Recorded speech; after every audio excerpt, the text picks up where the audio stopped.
आज मैं आपको ऐसा बिजनेस बताने वाला हूँ जो अगर सही तरीके से किया जाए तो सालों तक चल सकता है।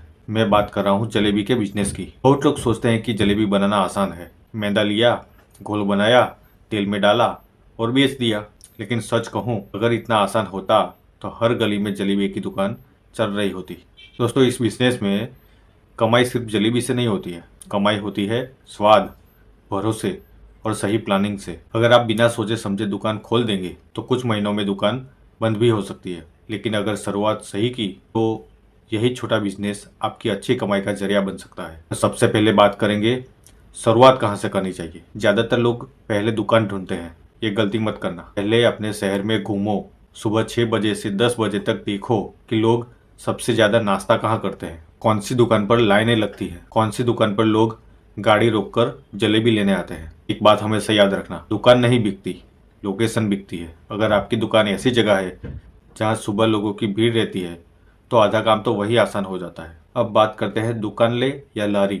अगर पहली बार बिजनेस शुरू कर रहे हैं तो मेरी सलाह है कि पहले लारी से छोटे सेटअप से शुरुआत करें, क्योंकि शुरुआत में सबसे ज़्यादा गलती यही होती है। लोग बड़ी दुकान किराए पर ले लेते हैं, महंगा महंगा इंटीरियर करवा देते हैं, फिर भी ग्राहक आते नहीं है। फिर हर महीने किराया देना पड़ता है और बिजनेस शुरू होने से पहले ही टेंशन शुरू हो जाता है। इसलिए पहले कम खर्च में शुरू करो। जब रोज के ग्राहक बनने लगे तब दुकान बड़ी कर लेना। अब बात करते हैं रॉ मटेरियल। रॉ मटेरियल कहाँ से खरीदें? मैदा, चीनी, घी या फिर तेल, गैस, पैकिंग का सामान, ये सब कभी रिटेल दुकान से मत खरीदना। अपने शहर की होलसेल मार्केट में जाओ, कम से कम 3 दुकानें का रेट पूछो। जो दुकानदार सही समय पर माल दे और अच्छी क्वालिटी का रखता हो, उसी से काम शुरू करो। सिर्फ सस्ता देखकर सामान मत खरीदो, क्योंकि खराब मैदा या घटिया तेल एक बार में ही ग्राहक को भगा सकता है। अब सबसे जरूरी बात, जलेबी बनाना पहले सीखो फिर दुकान खोलो। बहुत लोग कारीगर के भरोसे दुकान खोल देते हैं। ये सबसे बड़ी गलती है। अगर कारीगर कल काम छोड़कर चला गया तो आपकी दुकान बंद भी हो सकती है। इसलिए मालिक हो तो जलेबी बनाना भी आना चाहिए। भले ही आप रोज ना बनाओ, लेकिन जरूरत पड़ने पर खुद बना सको, इतना तो आना ही चाहिए।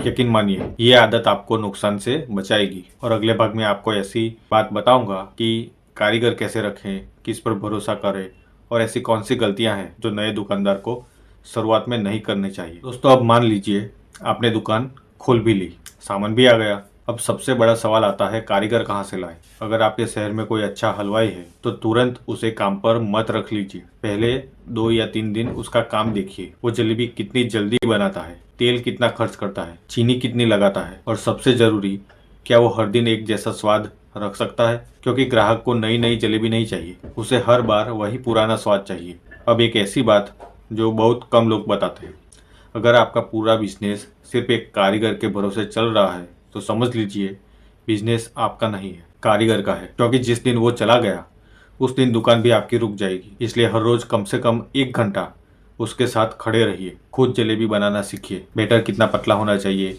चाशनी कब तैयार होती है, तेल कितना गर्म होना चाहिए, ये सब आपको खुद आना चाहिए। अब बात करते हैं स्वाद कैसे एक जैसा रखें। बहुत लोग क्या करते हैं, रोज नया नया मैदा खरीद लेते हैं, कभी नई चीनी, कभी नया तेल, फिर कहते हैं कि आज जलेबी पहले जैसी क्यों नहीं बनी। इसलिए एक ही सप्लायर से अच्छा सामान लीजिए। अगर उसका माल अच्छा है तो बार बार बदलने की जरूरत नहीं पड़ेगी। और अब बात करते हैं ग्राहक की। अगर कोई ग्राहक पहली बार आया है तो उसे ऐसा स्वाद मिलना चाहिए कि वो अपने घर जाकर खुद बोले कि आज एक नई दुकान से जलेबी खाई, मजा आ गया। यकीन मानिए, ऐसा एक ग्राहक 10 नए ग्राहक को लेकर आता है। अब सबसे बड़ी गलती की बात करते हैं। जो लोग नए लोग हैं वो जो गलती करते हैं कि सुबह ही 20-25 किलो जलेबी बनाकर रख देते हैं। ऐसा मत कीजिए।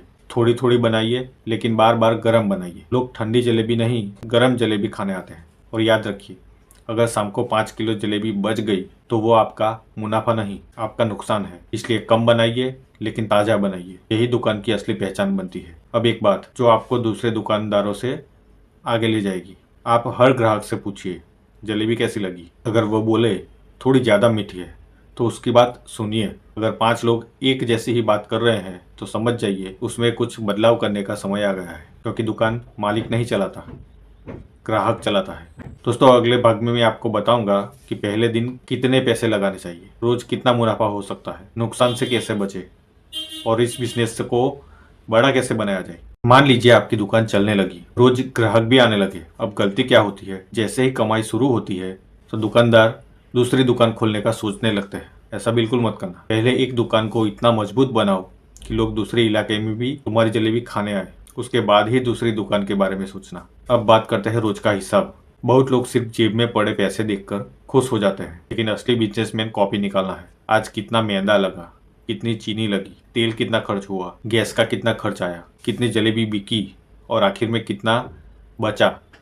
अगर यह हिसाब रोज नहीं लिखोगे तो कभी पता ही नहीं चलेगा कि कमाई हो रही है या सिर्फ पैसा घूम रहा है। अब एक ऐसी बात जो बहुत कम लोग बताते हैं, अगर आपके पास 100 ग्राहक है तो नए 100 ग्राहक ढूंढने से पहले पुराने 100 ग्राहक को संभालिए। अगर वही ग्राहक रोज आने लगे तो आपका बिजनेस अपने आप बढ़ने लगेगा। दोस्तों, आज के समय में एक खुश ग्राहक 10 नए ग्राहक को लेकर आता है, लेकिन एक नाराज ग्राहक 100 लोगों को मना कर देता है। इसलिए ग्राहक से कभी बहस मत करना।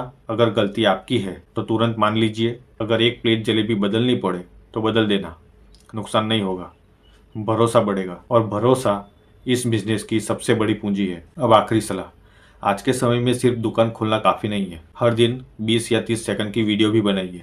गरम गरम जलेबी तेल से निकलती हुई, चाशनी में जाती हुई, ग्राहक खाते हुए, ऐसी वीडियो सोशल मीडिया पे रखिए। हो सकता है कल जो ग्राहक आपकी गली में नहीं आता था वो सिर्फ वीडियो देखकर आपकी दुकान पर पहुंच जाए।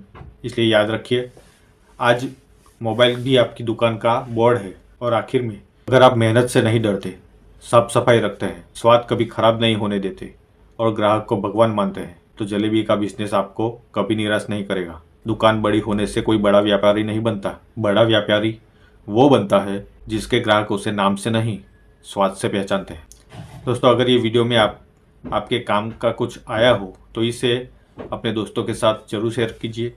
ऐसे ही छोटे छोटे बिजनेस की पूरी और सच्ची जानकारी आसान भाषा में पाने के लिए हमारे चैनल को सब्सक्राइब जरूर करें। तो मिलते हैं अगले वीडियो में। धन्यवाद।